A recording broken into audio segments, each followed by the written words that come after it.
wabarakatuh. Para jamaah Al-Asran rahimakumullah. Berjumpa kembali ya bersama saya Teteh Iim tentunya di sini ya, yang selalu menemani Anda setiap harinya di dalam kajian-kajian pembahasan fikih ya yang sering saya terangkan. Kali ini insya Allah saya ingin membahas yang berhubungan bagi pasangan suami istri. Berarti ini hukum tentang fikih nikah ya. Bagi para jamaah Al-Asran sebelumnya mohon untuk berpikir positif, mohon untuk berpikir bijaksana, karena setiap apa yang saya sampaikan ini adalah bersumber dari kajian ilmu, yang mana ilmu apapun itu semuanya adalah bermanfaat asal kita niatnya lillahi ta'ala saja ya. Maka oleh karena itu saya tekankan sekali lagi, berpikirlah positif dan niatlah yang baik ketika mendengarkan kajian saya ini. Maka apa sih teh yang akan dibahas kali ini nih? Biasanya ini para suami suka penasaran ya kalau ada ilmu yang berhubungan dengan bab suatu pertikahan.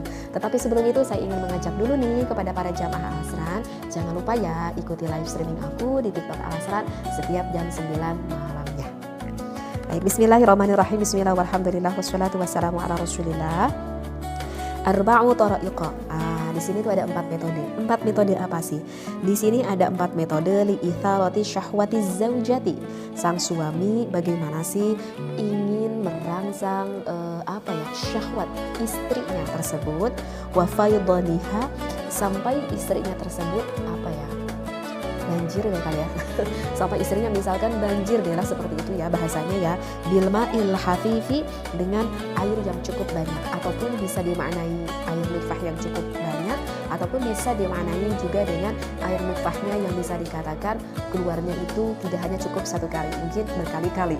Artinya bagaimana sih seorang suami agar meningkatkan rasa syahwat istrinya itu meningkat, bahkan ini bisa loh sang istrinya itu keluar tidak hanya cukup sekali, mungkin bisa sampai 2 kali ya, seperti itu. Akhirnya diljumai, ketika halal melakukan jima ya, tentu dengan pasangan halal ini suami dan istri. Maka untuk trik ataupun untuk tips yang pertama yang saya bacakan di dalam kitab Asrarul Jima ini, al-ula, yang pertama itu jangan lupa wahai suami, dan ini kebanyakan sang suami itu lupa ya akan ini, apa? Ad-du'a. Seorang suami harus membiasakan setiap harinya, seorang suami harus membiasakan mengistiqomahkan setiap harinya berdoa, memohon kepada Allah Subhanahu wa taala. Ayu lazima du'ai taqwiyatil jima'i qabla al-mumarisatil jinsiyah, menetapkan sebelum melakukan berhubungan meminta kepada Allah agar dikuatkan melakukan berhubungan dengan istrinya. Ya iyalah, tips yang pertama itu udah benar banget. Itu kebanyakan kemungkinan lupa nih para suami, bahwa siapa sih yang memberikan kekuatan itu kepada para suami? Ya tentu Allah Subhanahu wa taala. Oleh karena itu ya tepat sekali trik yang pertama, jangan lupa wahai para suami untuk memohon, meminta kepada Allah agar Anda menjadi seorang suami yang selalu bisa menyenangkan ataupun memuaskan istrinya. Maka di sini ada 2 doa, yang mana 2 doa ini yang cukup salaf, yang bisa dikatakan cukup populer lah kalau kurang paham. Maka untuk doa yang pertama itu juga pernah saya terangkan di pembahasan sebelumnya, yaitu Allahumma qawwi dzakari fa inna fihi sholahan li ahli. Ya Allah, kuatkanlah batang dzakarku karena di sana terdapat kebaikan bagi ahliku ataupun bagi istriku. Nah, itu adalah doa yang pertama ya.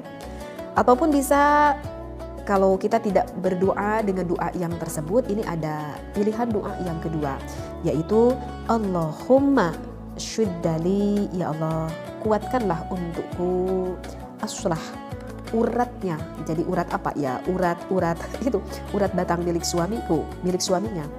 Warfa'ili sadrahu, dan angkatkanlah untukku bagian depan batang penis milik suaminya. Wasahil alayya mudakhalahu, dan mudahkanlah masuknya batang zakar tersebut. Wa makhrajahu, dan juga keluarnya. Warzukni, dan rizki, dan berilah rizki kepadaku. Ladzatahu, ladzata itu apa ya? Kelezatan lah ataupun kenikmatan lah. Wahabli dzurriyyatan shalihatan, dan berikanlah kepadaku keturunan yang salih. Tuqatilu fi sabilika, yang berperang pada jalanmu. Jadi ini untuk doa yang kedua ya. Kalau misalkan kita tidak membaca doa yang pertama, ini bisa doa yang kedua. Allahumma syuddali aslah warfa'ili sadrahu wasahil alayya mudkhalahu wa makhrajahu warzuqni ladzatahu wa habli dzurriyyatan shalihatan tuqatilu fi sabilik. Kalau doa yang kedua ini agak panjang ya. Sepertinya akan banyak memilih para suami membaca doa yang pertama ya, yang pendek, Allahumma qawwi dzakari fa inna fihi sholahan li ahli. Bisa doa yang itu juga ya. Itu adalah untuk tips ataupun trik yang pertama bagi seorang suami. Sekarang apa nih Teh untuk trik yang keduanya? Untuk tips yang keduanya itu adalah wasaniyatu al-muda'abah. Maka para suami jangan lupa kepada istrinya harus sebelum melakukan berhubungan jangan lupa untuk mencumbu rayu dulu istrinya. Wal mulamasatu, dengan saling bersentuhan kulit. Wal qublatu, jangan lupa mengecup istrinya. Mengecup apa? Apa aja yang disenangi istrinya. Wasu'alu. Nah ini. Dan ini yang kemungkinan yang banyak dilakukan oleh para suami. Wasu'alu, sang suami itu tidak bertanya kepada istrinya.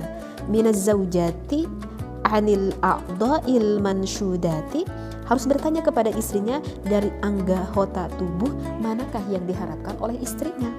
Fil mula'abah, di dalam mencumbu rayunya. Wal mulamasati, dan sentuhan. Li'anna likulli imra'atin mizajan khassan wa khususiyatan. Kenapa? Nah, jadi untuk tips yang kedua, wahai para suami, Anda jangan menjadi seorang suami yang egois, artinya yang mementingkan kesenangan dirinya sendiri. Tetapi kalau ingin sampai istri Anda mendapatkan suatu kenikmatan di dalam melakukan hubungan tersebut, maka seorang suami harus bisa dulu merada akan perasaan istrinya. Artinya yang pertama ya harus disenangkan dulu hati istrinya, agar nanti sang istrinya dengan penuh sukacita, dengan penuh sukarela dapat juga membahagiakan suaminya. Jadi tidak ada merasa suatu tekanan, tidak ada merasa bahwa ini adalah suatu beban, tapi pikiran istri itu merasa bahwa hal ini adalah merupakan sesuatu hal yang begitu menyenangkan. Dan jangan lupa bagi seorang suami itu harus bertanya kepada istrinya, misalkan yang bagian mana sih yang paling sensitif, yang paling senang, yang paling kamu mau disentuh oleh aku, misalkan seperti itu. Dan untuk tips yang kedua ini berarti menunjukkan bahwa seorang suami dan istri itu harus ada komunikasi khusus di dalam pembahasan ini. Jadi apakah itu penting? Sangat penting sekali. Jadi kalian sebagai yang sudah berumah tangga, komunikasi itu bukan hanya komunikasi mengenai perihal ekonomi di dalam keuangan rumah tangga saja, bukan hanya saja berkomunikasi misalkan mengenai bagaimana pendidikan anak kita saja kah. Hal ini pun harus sangat dikomunikasikan, dan ini tuh bisa berubah-ubah. Artinya bisa berubah-ubah itu ya mungkin saja kejiwaan seorang istri ketika awal pengantin itu berbeda ketika sudah mempunyai anak satu. Awal pengantin itu istrinya tidak terlalu stres, bahagia terus karena belum ada beban dalam hidupnya, tidak ada beban untuk mengurus anaknya. Ketika sang istrinya sudah mempunyai anak satu, mungkin sudah mulai ada sedikit beban karena harus mengurus anaknya, yang mana hal itu baru diketemui di dalam kehidupannya. Sekarang aku harus bangun setiap malam, sekarang aku harus menyusui, sekarang harus ini. Dan itu bisa mempengaruhi akan mental seorang perempuan. Apalagi kalau misalkan ditambah anak 2, ditambah anak 3. Nah ini memang yang harus betul-betul dikomunikasikan antara pasangan suami istri. Karena kehidupan yang terjadi setiap hari di dalam kehidupan kita itu akan sangat mempengaruhi sekali akan hormonal, apalagi tentang hubungan seksualitas tersebut. Jadi untuk tips yang kedua, intinya harus ada komunikasi yang baik antara suami dan juga istri.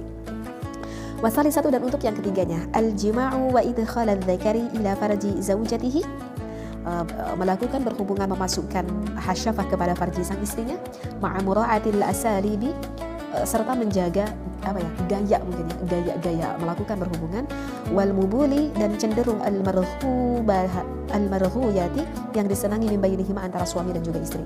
Nah, untuk tips yang ketiga, apa sih yang harus dikomunikasikan? Yang harus dikomunikasikan itu adalah perihal gaya. Penting di dalam berumah tangga. Mungkin ketika kita awal berumah tangga ya, kata suaminya kepada istrinya, mungkin karena kita belum berpengalaman sehingga gayanya ya begitu saja. Ketika sekarang kita sudah berumah tangga, sudah punya anak 2, punya anak 3, mungkin kita udah semakin berpengalaman mungkin ya. Dan aduh aku jenuh juga nih, misalkan kata istrinya, ya mas dengan gaya itu saja, ataupun di ruangan ini saja. Maka boleh berimajinasi, maka boleh sang suami dan istrinya berkomunikasi yang baik, mencari gaya-gaya yang baru baru, kecuali memang gaya yang diharamkan oleh Allah. Yang penting masuklah kepada lubang yang benar, tidak boleh memasuki lubang yang belakang ataupun memasuki kepada lubang istrinya ketika sedang haid. Hanya itu aja sih yang diharamkan. Selain dari itu dihalalkan. Jadi kalian itu mau gaya apa saja itu sebetulnya dihalalkan oleh Allah Subhanahu wa Ta'ala. Dan itu adalah trik ataupun tips yang ketiga yang disampaikan oleh ulama. Warrabi'atu yang keempatnya ada nisyanir rajuli. Jangan lupa seorang suami ya, fi lamsi ujuzi zaujati. Jangan lupa seorang suami untuk menyentuh istrinya. Bagian apa sih yang harus disentuh oleh suami kepada istrinya? Wathadiyaiha, maaf sekali, ini bahasa di dalam kitab fikihnya seperti ini. Maaf sekali dengan bahasa harus menyentuh kedua puting yang dimiliki di bagian dada sang istrinya. Min khilalil jima'i, di sela-sela ketika melakukan berhubungan biologis tersebut. Bisyakli tabaduli, dengan model bergantian. Idza ra'aita ya ayyuhar rajuli hadhihi kullaha, jika engkau menjaga seorang suami pada semua ini. Satajidu zaujatika fi syahwatil muladihiyati, maka kau akan menemui istrimu yang begitu bergelora. Wal faydanil khafifi fil farji, dan akan menemui istrimu itu yang begitu dahsyat sekali sampai mengeluarkan air nutfahnya di farjinya sang istri. Jadi masih ada juga ini pembahasan Ibnu Abdul Wahid.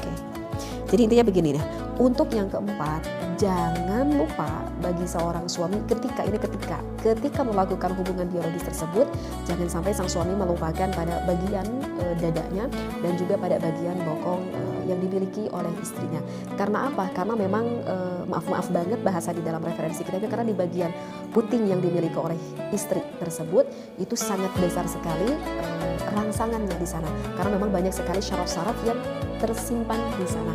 Maka itu jika para suami lebih spesifik ketika melakukan berhubungan, ketika gelora sang istrinya sudah meningkat syahwatnya, dimainkan di bagian dada istrinya tersebut, itu akan lebih memudahkan sekali semakin memuncaknya gairah istrinya. Karena memang di sana Allah menciptakan bagian-bagian syaraf yang cukup besar di sana yang terkumpul di bagian, apalagi pada puting ataupun dada, bagian puting dada bagian istrinya. Seperti itu ya.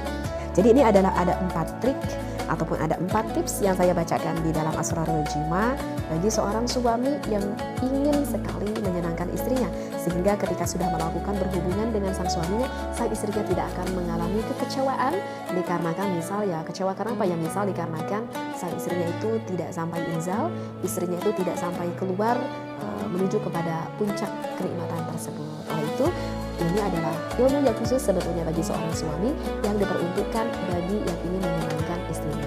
Jika wahai para suami mendengarkan ilmu ini, jika Anda diniati untuk diniati beribadah, sekali lagi saya tekankan, untuk diniati beribadah, ingin menyenangkan istri Anda, maka ketika Anda mendengarkan ilmu ini akan berubah menjadi suatu ibadah. Semoga tips ini dapat membantu bagi pasangan suami istri semuanya. Wallahu a'lam. Wassalamualaikum warahmatullahi wabarakatuh.